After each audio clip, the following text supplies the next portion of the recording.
If you're happy and you know it, how do you know it? If you're happy and you know it, how do you know it? It's a really interesting question because it seems there's a lot of miserable people in the world. Have you noticed? Well, what makes us miserable versus what makes us happy? And I always ask the question, is it physiological or psychological? And of course, if you've got happy drugs pumping into your brain, you're healthy, fit and strong, and your brain's thinking clearly, you're going to be a happier person. You can't help it. That's the chemistry of the brain. But long term, what are the things that cause us to be really happy versus the things that cause us to be really miserable? And here's a very personal question, and I'm coming to you from a place of, I wish that there were more happy people in the world and the things that make us happy. So Romax is all about being healthy, fit and strong, which means you're more likely to be happy because you'll have happy drugs pumping into your brain. Have a career or business that you love, which means that at least 1/3 of your life you're doing something that you really love to do. Being financially free doesn't make you happy, but it means that you have that stress taken away. You don't have to be worrying about money or struggling for money, and that seems to cause a lot of unhappiness in people's lives. But the relationship thing, the people thing that we have no control over. Why is it that we seem to have people in our life to make us happy, and what kind of people make us happy versus if I'm a gorgeous, happy, positive, optimistic, solution-finding person myself, is it possible that A, I might attract that kind of person into my life and or I don't need to because I like who I am? And there lies the question. Could long-term self-satisfaction, self-happiness, feeling good on the inside come from liking who you are? And why is it that we don't like who we are? And it's a really interesting question and something that I seem to be experiencing more and more of late, where people share with me that they're not happy, they feel unsatisfied with their life. And it seems that, based on the questions that I ask, that has a lot to do with pretending to be somebody that you're not. So if you're living a lie, if you're living fake, if you're living hoping that nobody finds out who you really are, if you're literally wearing a mask, so this is who I'm pretending to be, but underneath here, I'm not that person. And it seems that social media has a fair bit to do with that. And I use the example because I work with a lot of teenagers. And let's just say I post a picture of myself on social media and I look amazing. But I took 500 shots or 1,000 shots to get that one great photo. Is it possible then that I'll feel unhappy because I'm scared someone will see what I really look like? And I'm just going to use that as a simple example. Because that one photo, 1 out of 500, 1 out of 1,000, that isn't really me. That's just a 1 in 1,000 shot of me. If I go into a relationship with another person, whether it's a friendship or a personal relationship or an intimate relationship, if any part of me is me not being me, is it possible then that, well, there's two challenges there. One is I'm pretending to be something I'm not, so I'm not going to be happy because I'm not being me. But why would the other person be happy? Because they think they've got this particular person, but it isn't really that person. It's somebody pretending to be something that they're not. See how the whole mask, pretend, try to please other people, be something that you're not. How could that possibly work? And is it possible now that that's why we've got so many unhappy people? Because we're pretending to be something that we're not. We're trying to get other people to like us, literally on social media. We're trying to please other people. We're trying to fit in with the crowd. And one of the very special gifts that I've been given, and I can't even remember where it came from, but I really love that I live my life this way. I don't care what other people think of me. It's none of my business.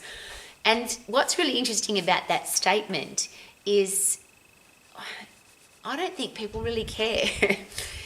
What you do, what you wear, what you say, and I'll rephrase that. Is it possible that if people judge you, criticize you, pull you down, say negative comments about you because of what you're wearing or what you do or what you say, is it possible that they might not like themselves very much, so they're now looking to pick on other people? And I share that with you really confidently, because if you like who you are, if you have self-respect, if you respect other people, You don't criticise, do you? You don't pull people down. You don't say nasty things about them. You don't criticise them for what they're wearing or what they look like or the way they speak or all the horrible, terrible things that people criticise other people for. If you really like who you are and you respect yourself, isn't it more likely that you'll do the same for other people? You won't pull people down. You won't criticise them. You won't make nasty comments. This whole let's get on social media and say something nasty about somebody that we don't even know, that's the one I just perplexes me. Why would you, and I'll rephrase that. People say to me, Rowie, what do you think about this? And my answer's always the same. I don't know them. I've never met them. I have no right to have an opinion.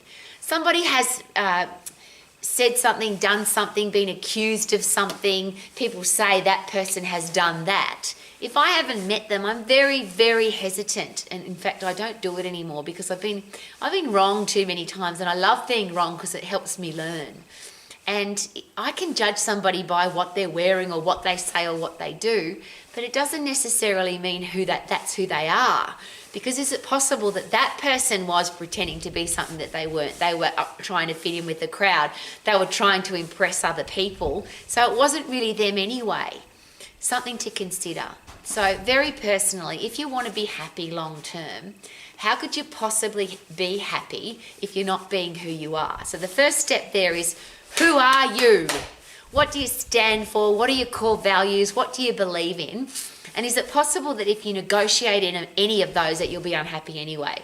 So if you've promised yourself to do a certain thing and you don't do it, how are you going to feel about yourself? What a great question. If you've decided to be a certain person and you negotiate that to try and fit in with the crowd, have people like you, want people to be impressed by you, is it possible that you'll be unhappy because it's not really you? If you go into a relationship with somebody else and you're pretending to be something that you're not happy, they're not going to be happy because they're wondering, who the hell are you? It's not really you. And I think deep down, when we invest time with somebody on a personal level and it's investing time with somebody, it doesn't take very long before we realise we might not know what it is that they're faking or pretending or putting a mask on or hoping that we will like them for a certain reason. But something inside will say, I'm not getting the real deal here. If you're not being the real deal, how can people treat you as the real deal? There's a great thing to ask. If you don't like that people don't like you, maybe they don't like you because you're not being you, and that's a great thing to consider. Long-term self-satisfaction, long-term happiness, long-term feeling good about life. Could that come from be who you are, decide who you're going to be and be that person? And I'll ask the question again. What do you stand for? What are your core values? What would you die for? And don't negotiate those. And is it possible then you're going to wake up every day, and if you're fit, healthy and strong, you're going to have happy drugs pumping through your brain anyway, but you're going to like you. And as I stand here by myself out in the middle of, literally in the arse end of nowhere, the South Island of New Zealand, literally miles from anywhere, by myself, I love being by myself. I don't need to have people in my life, and I share that with you because it took me a fair while to get here. I had to go through the process of I want people to like me, I want people to respect me, I want people to think I'm a great person. Well, people are going to do what they're going to do. When you go to bed at night, literally, or when you wake up in the morning, you're doing that with you. You have to like you. You have to respect you. And if other people don't like you, who cares?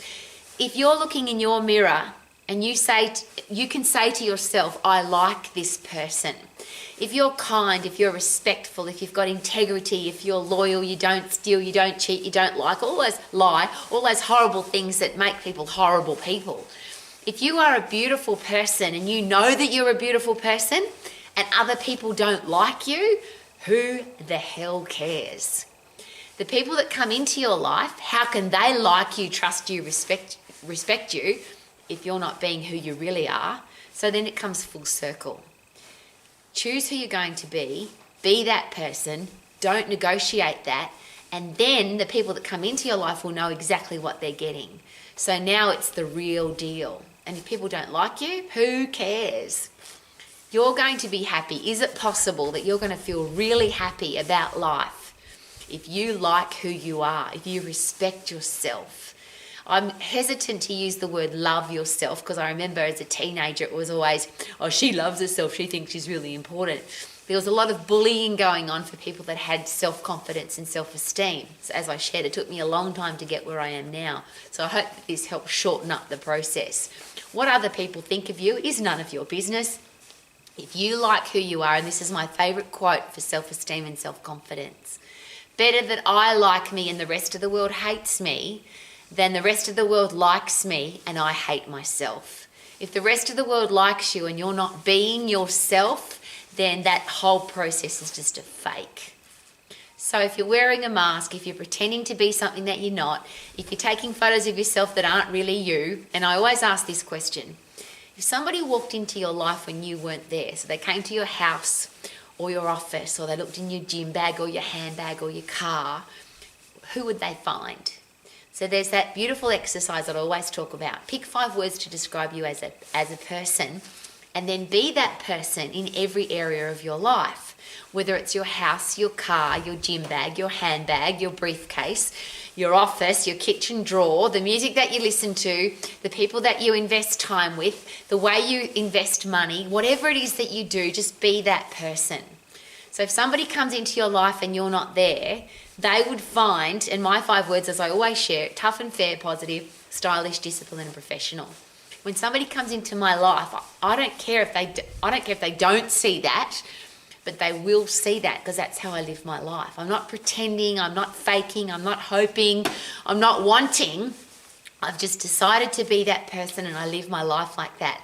So there's no faking, there's no pretending, there's no hoping that I'm doing the right thing to have people like me. If people come into my life and they can see that I'm a tough and fair, positive, stylish, disciplined and professional person and they like that, that's awesome. If they don't, I don't care. And I'd love for you to be in the same position. Be you, respect yourself, love who you are, and then what other people think of you is none of your business. If you attract great people into your life because of the person that you are, that means you're attracting the right people into your life. Would that be fair? Because they're getting the real deal, they're getting the real person. So who are you? What do you stand for? What are your core values? What would you die for? And then be that person so that you can sing every day like I do. Super duper doo, how are you? I am simply amazing. I love my life because I am being me, the real deal. Woohoo! Super duper doo, how are you?